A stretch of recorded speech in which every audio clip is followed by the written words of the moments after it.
Thank you very much. Good afternoon, Carlo. Good afternoon. In the current pandemic, it's perhaps understandable that there's a bit of concern about players travelling all around the world. So I suppose an obvious first question is just to find out, what is the health of the squad now you've got all the players back together? The players from South America came back yesterday. They were okay. They were tested negative from the travel, so everything is okay. They trained today. It seems that they don't have problem. They are quite fit, a little bit tired for the travel, but we have time to recovery until Sunday. Speaking of one of those South American players, James Rodriguez put out a strong statement denying any altercation while he was away with the Colombia squad. How's he been since he's come back? But really, I didn't talk to him about this because I think it's not our problem. I just welcome him. He trained like Mina. Of course, they were disappointed for the result of the national team, but I think now they have to be focused on our games. And just a check-in on the other injured players, if you don't mind. Can you tell us how Jean-Philippe Gabamen is? Gabamen is the last part of his recovery. I think that he will be here in 2 weeks, 3 weeks to be ready to play, to train and play. And we have Coleman not available for this game, and then the other are quite fit, in good condition. So does that mean that Delph, Alan and Richarlison are all fit? Yes, they are all fit. It might be a bit simplistic, Carlo, to draw a direct parallel between the fact that you've lost the last 3 games, all of those games without Richarlison, but how key is he to the way you play? We didn't lost because Richarlison was not there. Because if he was a defender, I can say okay, we lost power in defense, but he's a striker, and the problem that we had was that we didn't defend properly in the last 3 games. And so, but of course, Richarlison is an important player for us, really important, top players and a player, and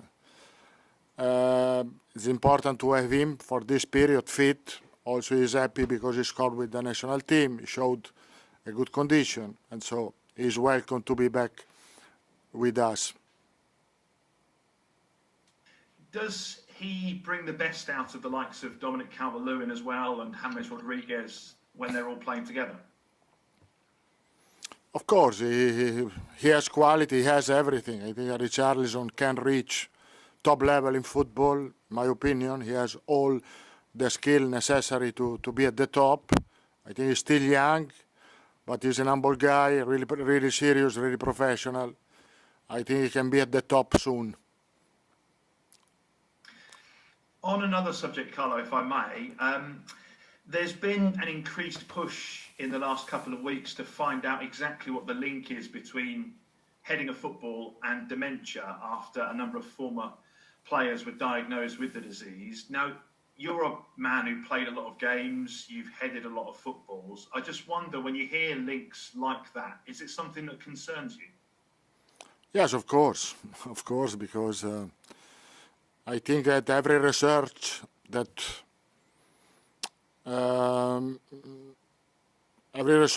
they do for this is welcome. It is true that 40 years ago when I played, there was not the control that the player has in this period. Anti-doping control, everything. I think that the player now are more controlled, but I think is an aspect that we have to take in consideration seriously, because the welfare of the players is the most important part, and the fact that in the past a lot of players had problems, not only for dementia but a lot of other things, it is a concern for everyone. This is absolutely normal, and welcome the research for this. player welfare is also at the heart of the debate about whether or not to increase the number of substitutes from 3 to 5. I know the Premier League clubs have twice voted to keep it at 3, but now that you've got all the data, would you like to see it stay at 3, or would you like to see 5 substitutes in the future? I think on the welfare of the players, it doesn't change a lot to have 3 or 5, because if you want to rest a player, you don't have to put him on the pitch at the beginning. You can rotate the player at the beginning. But if 5 substitutions help just a little for the welfare of the players, it could be, in my opinion, good. Because I think that in this moment, nobody take care of the welfare of the player. So the schedule, the fixture are really busy. The national team doesn't look organizing friendly games in this period. So everything we are going to do, or the FIFA, UEFA are going to do for the welfare of the player, it will be important. And just one final one, sorry to keep you, but just on the speculation about Isco this week, I just wonder why you were so keen to shut that down so quickly this week. Isco is a rumor from the press, from the media. It's not a rumor that went out from our side, because we are not talking about market in this period. We are talking about the problem that we had, and we are working to try to solve this problem. Apart from this, Isco was my player in Real Madrid, and a fantastic player, but he's a Real Madrid player. Thank you for your time. Anne-Marie from... Hi Carlo, I'm Anne-Marie from PLP. I wanted to ask you, what do you feel is the biggest threat that Everton can pose for Fulham?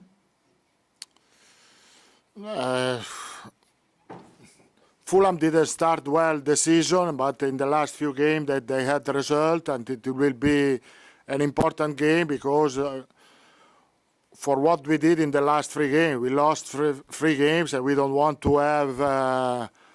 We want to have a reaction. We want to play well. We want to come back to play well as we did at the start of the season.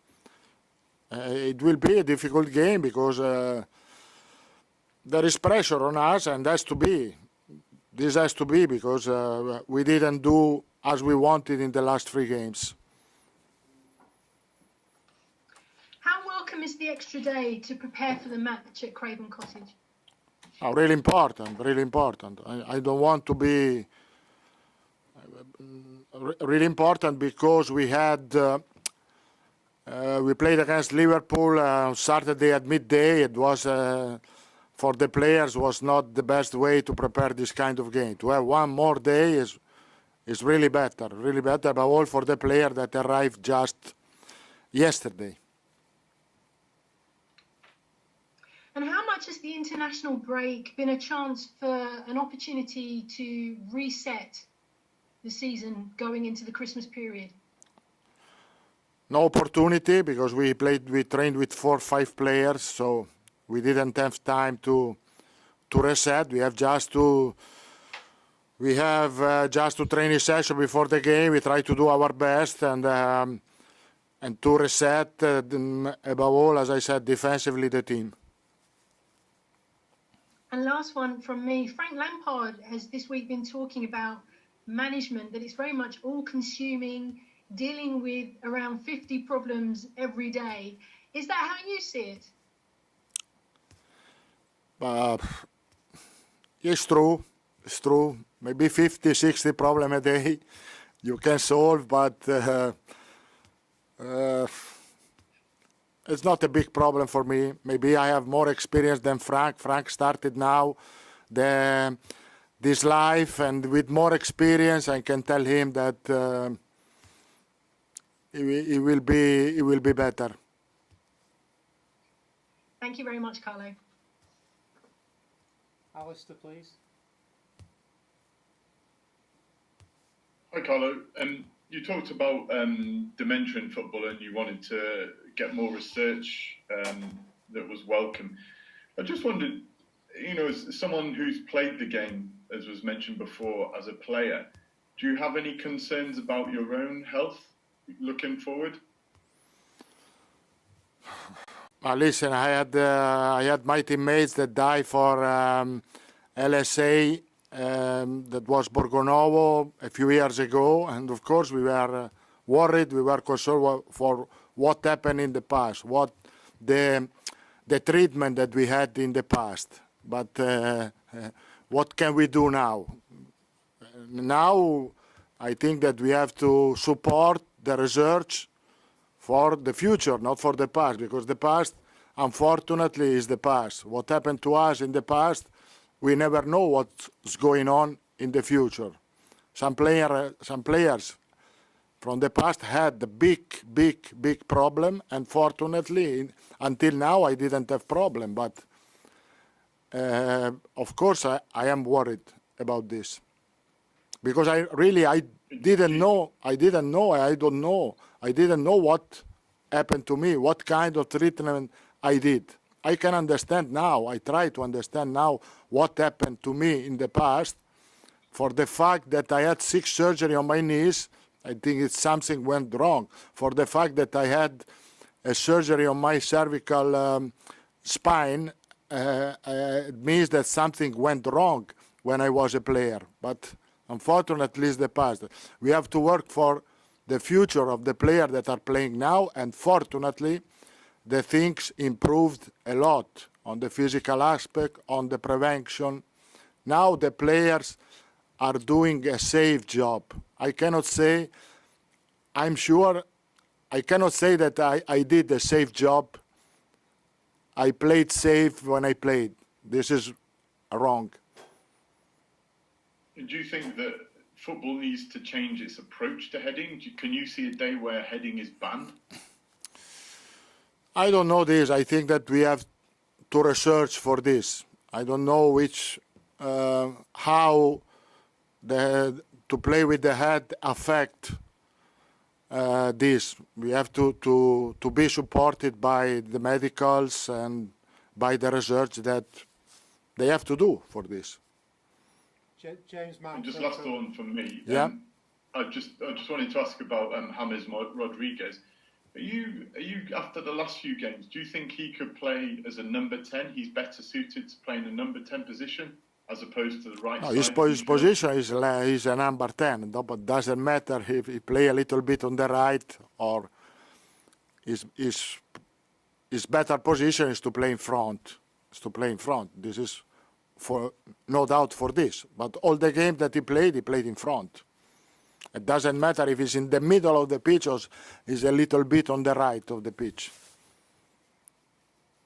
Okay, thanks. James, please. Hello there, Carlo. Apologies, you can't see me. In the international break, have you thought about what your team needs to get back to doing if you were to return to the form you showed when you won four in a row? Yes, of course. We have worked with the player that we had on this, and then I try to work on this to solve the problem that we had. That was a clear problem, as I talk, and as I said, and we try to solve this. And as for Fulham, their home record so far this season is drawn 1 and lost 3. There's only one team in the Premier League that is unbeaten at home so far this season after just 4 games. Does that say that home advantage, the line has been blurred because there are no fans in the stadium? No, I think so. The fact that there are no fans at this season affect the result at home. This is for sure. There is no doubt for this. And a player who was at Everton, albeit before your time, Ademola Lookman, is now at Fulham. Do you have any thoughts on him? No, I think that we are looking for a team. Of course, I know that some players played for us, for Everton in the past, but we are looking as a team, as a good team, well organized, and but we are focused on there. Thanks, Carlo. Okay, we'll just take one more from Carl in the open section before we move on to the newspapers, please. Hi, Carlo. Hi. Hi. Before, after the Manchester United defeat, you said you wanted to go away and work on the defensive side of the team. But as you've already said, you only had 4 or 5 players. So how quickly have you identified what the issue is, and how quickly can you put that into effect? Bear in mind you haven't had the players to work with. Yeah, we have to try, as I said, to work in these 2 days that we had to prepare, and then follow after the game. Try to have a good result, a good answer from the game, and explain to them the mistake clearly through with video session that we have to do tomorrow and before the game, and that's it, and focus on the game.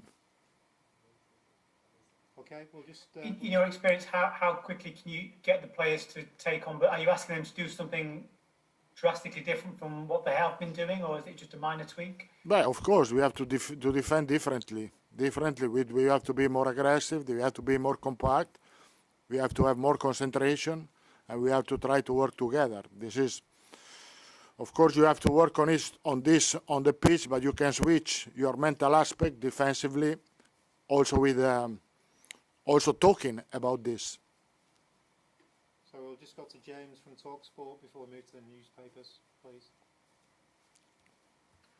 Carlo, we know that Wayne Rooney is set to begin his managerial career tomorrow.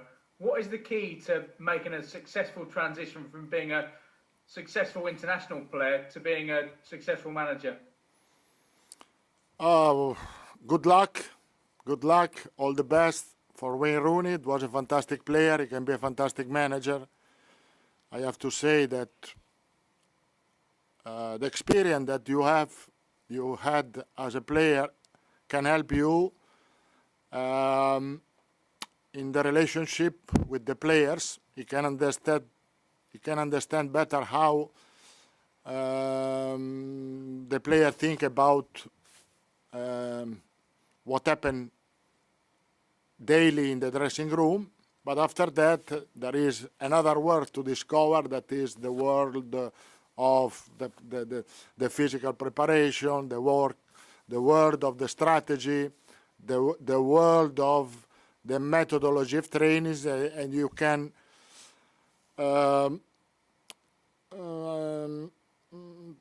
learn this with daily work. And just finally from me, Sami Khedira has seemed to suggest that he'd like to work with you again one day. Could you see him coming to Everton in the near future? I have a good memory of Sami Khedira that was with me in Real Madrid. He's a fantastic professional. I would love to work with him, but unfortunately, he's not the only one. I had a fantastic player in my career. I have a good memory of them, but to come here to Everton is another thing to consider.